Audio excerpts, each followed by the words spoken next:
Welcome to the SAFeTy Chronicles, exploring how to keep people and pets safe from the cycle of interpersonal violence.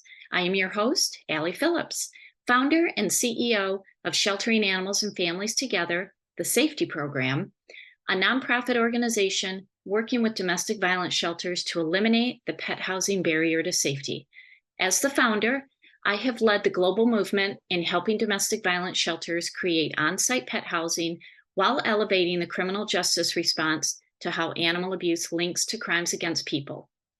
I am a former prosecuting attorney, internationally recognized legal expert and public speaker, award-winning author, and advocate for protecting vulnerable victims. In this podcast, we will explore how and why animals are harmed in the cycle of family violence and the human-animal bond that keeps victims in harm's way with their pets.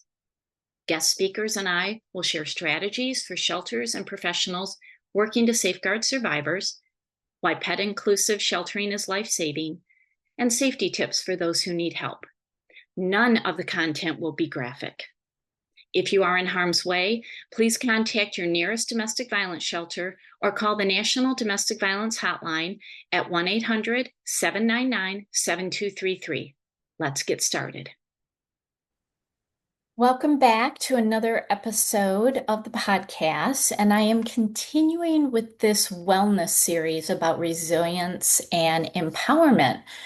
And this is for really everyone, even though I know my audience is primarily domestic violence shelters, criminal justice professionals, and domestic violence survivors. But these topics are really for anyone. And so today I want to talk about how you can find joy during overwhelm and upheaval. So, I'm taping this the week of Thanksgiving, and, we are in the heart of the holiday season. Now, even if you're watching this at any time of the year, we all can experience upheaval and stress in our lives. And that can absolutely strip away any joy that we have. And whether it's from experiencing domestic violence, stress in a job, loss of a job, financial struggles, family issues, issues with kids, issues with pets, health issues, there are a lot of things in life that can put us into overwhelm, that can create extreme chronic stress. And then if we're not dealing with it, it can lead to depression, it can lead to anxiety, and then that can lead to physical issues because our physical body is very connected to our emotions and our mental state. And how do I know this? Well, not only am I the founder and CEO of Sheltering Animals and Families Together, the global initiative helping domestic violence shelters become pet inclusive, but I have also had my own energy wellness business called Manifested Harmony since early 2011. So I'm going into my 15th year of this business, and I teach people, I teach a lot of stressed out professionals how to handle overwhelm, how to handle stress, how to deal with life and keep yourself balanced physically, emotionally, mentally, and spiritually. So I'm bringing all of this together in this little mini series that I'm doing here in the podcast. Because I talk to a lot of people who are very stressed and they can't seem to get out of that cycle. They are in that cycle of hustle. They are in that cycle of survival. And that's what it is. When we busy ourselves, we are in a cycle of survival. We are avoiding our emotions. We are avoiding the difficult issues that we need to deal with. And that can strip away our joy. Now, if you struggle with overwhelm, stress, depression, anxiety chronically, like every day, I'm going to give you 10 of my favorite techniques to help you start shifting to reconnect with your joy. Here's the one thing I'm going to tell you. There is a time and a place for medication and traditional medicine to help you get out of a difficult space that you are in. But then it's going to come down to you, especially if you're dealing with chronic issues. It is going to come down to you changing your lifestyle, changing your thoughts, to change your emotions to feel better. Okay. So I'm going to give you 10 of my favorite techniques. Pick one and just work on it. And then maybe go to a second one and work on it. I don't want you to be overwhelmed. Okay, let's start. Number one, disconnect from news and social media. Okay, too much time on mainstream negative news and social media is absolutely going to take a toll on you. Our brain is not built to handle constant information overload, especially when the information is manufactured chaos and events that conjure fear. It's important to stay informed, but you have to observe, not absorb. So set time limits to be informed, like 5 minutes in the morning and 5 minutes in the evening, from an independent source that is not full of emotional, triggered opinions. For social media, just avoid anything that is divisive or fearful. Even for 2 seconds, you have to avoid it. Otherwise, it's going to get into your algorithm. So on Facebook, you click the unfollow. On TikTok, you click not interested so that you see less of what you don't want to see. And it's really important to follow people who teach you something of value, inspire you, leave you feeling better, and avoiding those who spread fear and misinformation. Okay, so do not intentionally dive into chaos and fear online. This is totally in your control. Okay, number two. Disconnect from negative people. The energy of a negative person or someone that you just don't resonate with will wear you down. Other people's chaos and fear will rub off on you. Physically, you will feel fatigued around them. Emotionally, you may shut down, feel angry, or feel triggered. Mentally, they will drain you. If you can fully disconnect from this person, please do that. If it's a boss, a coworker, a family member, be intentional in limiting time with them if you can. After time with them, immediately connect with an uplifting person or do something joyful to raise your energy. And that gets me to number three, connecting with uplifting people. If you can, clubs and community groups are a wonderful way to connect with people of similar interests. Being with like-minded people rather than isolating during chaos and stressful times will keep you resilient. If your community doesn't have a club that you would like to join, maybe you could create one and invite friends who would be interested. Meeting together in person, involving something joyful is one of the best ways to thrive when you're in overwhelm. Just make sure the gathering does not dip into complaining about what you're overwhelmed about, what you're stressed about, okay? Do not let it happen.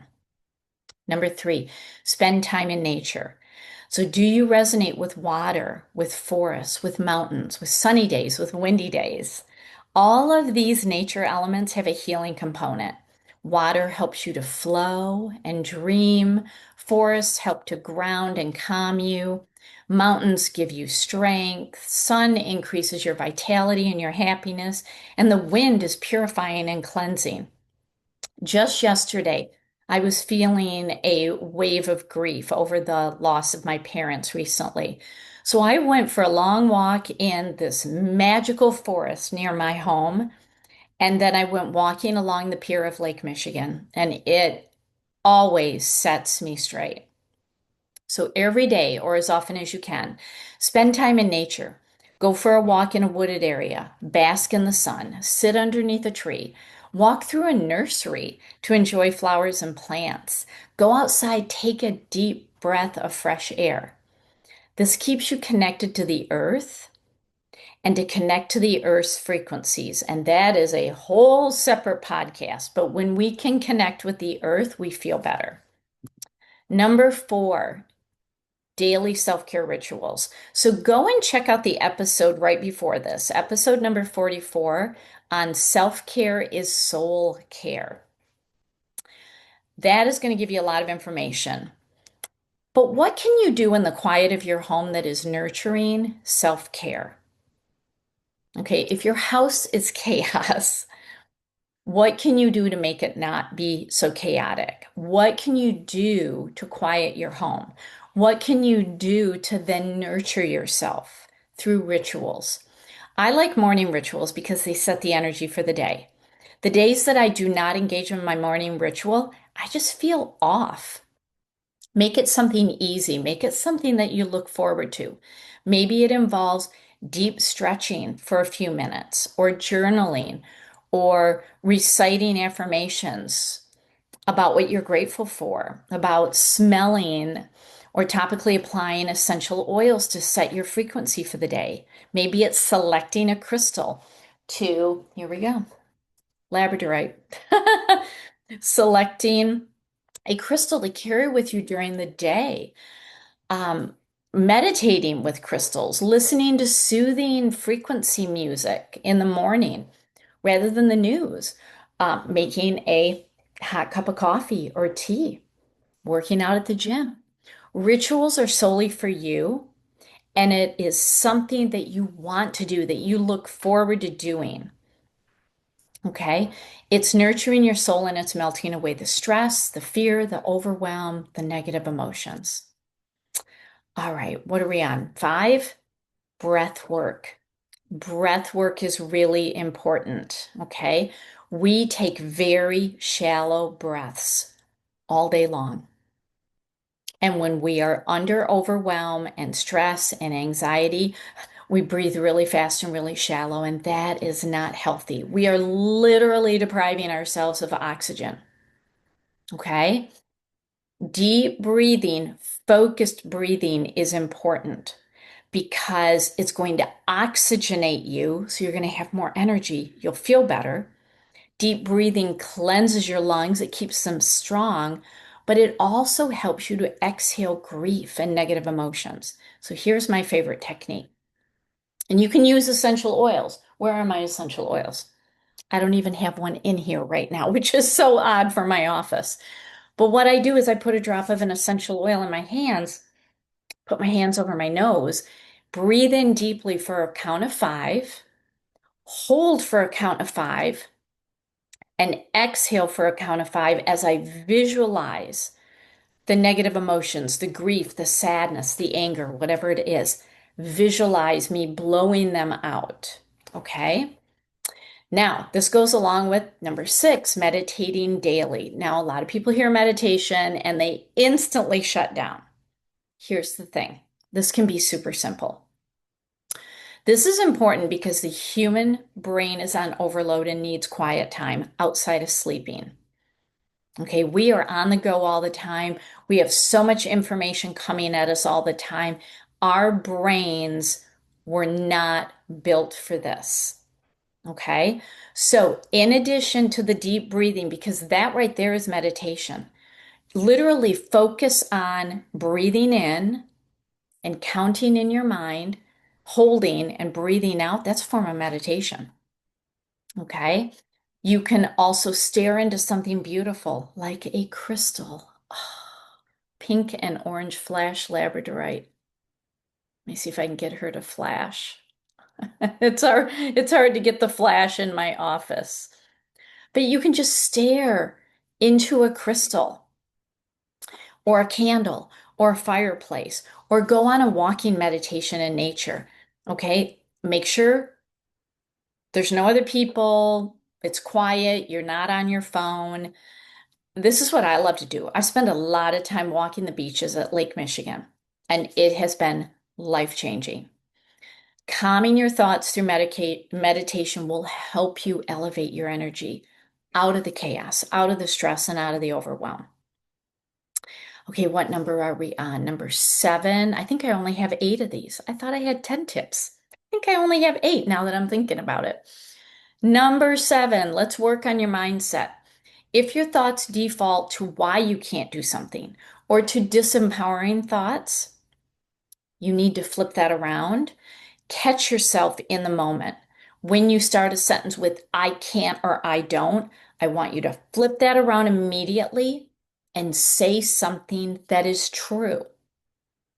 So if you are overwhelmed and stressed because of money, and you are grocery shopping, and you are walking through the grocery store and you're thinking, I can't afford that, I can't afford that, I want you to switch it to, I'm not going to buy that right now. I want you to stop talking about you not affording things, okay? This is a whole nother podcast that I could do on the money mindset. I want you to switch it to, I can afford that, I'm just not going to buy it right now. Because maybe down the road that you can, maybe next week you can. I want you to switch it and I want you to stop saying, I can't afford that. When you say things like, I don't have time, yes, you do. We prioritize things that are important. And so you can just switch it to, instead of saying, I don't have time, you can just say, that's not a priority in my schedule right now. See how that works? It's more empowering. Go online, find a teacher, find a mentor who can help you. You can go to my social media pages for my Manifested Harmony business, and I post stuff all the time, but you can read books, you can take classes, follow the right people on my online. I infuse mindset techniques into almost everything that I teach. And when you decide to shift out of a lack mindset, the results are dramatic because you will realize how powerful you really are no matter what is happening outside of you. It's true. The mind and the heart, literally control everything. And once you understand that, you will feel so empowered. And then number 8, keep an open mind to learn something new. When I started learning about energy laws and healing and universal laws and mindset and started getting all these certifications, while I was still a full-time attorney in the DC area, my life and my work took a dramatic turn for the better. I mean, I was able to finally dedicate time to the SAFeTy program. I was able to build this other business. I was able to do so much because I was so empowered. And with each topic I learned about, it opened a door and another door and another door. It was like a domino effect. It was empowering. When you feel empowered, overwhelm and stress cannot live in your home, and you will feel joy. Keep an open mind and learn something new. If I, like every day, I literally say, I learned something new today. I literally say it out loud because I am teaching myself to learn something new every day. Every day. All right, so I thought I had 10 techniques. I really only have 8, but 8 is a good number. So I'm going to stop here and just encourage you to pick one of these ideas, put it into practice. Don't overwhelm yourself by trying to change too much too fast. Little steps done with frequency will bring the subtle shifts in the right direction. All right? Comment below which of these techniques is your favorite and that you're going to institute every day. I mean, this is like in the banking system, compounded interest. When you do something every day, it compounds and you're going to feel better. Please trust me on this and give it a try. Comment below. Let me know what you think. Hit the subscribe button if you already haven't. All right. Thanks for being here. If you are in harm's way and need help, please visit the Pet Inclusive Shelter listing at SAFeTyProgram.org. Call your nearest domestic violence shelter, or call the National Domestic Violence Hotline at 1-800-799-7233. Want to support our efforts and help us keep the SAFeTy Startup Manual free for domestic violence shelters? Consider donating at SAFeTyProgram.org/donate. Your donation saves lives.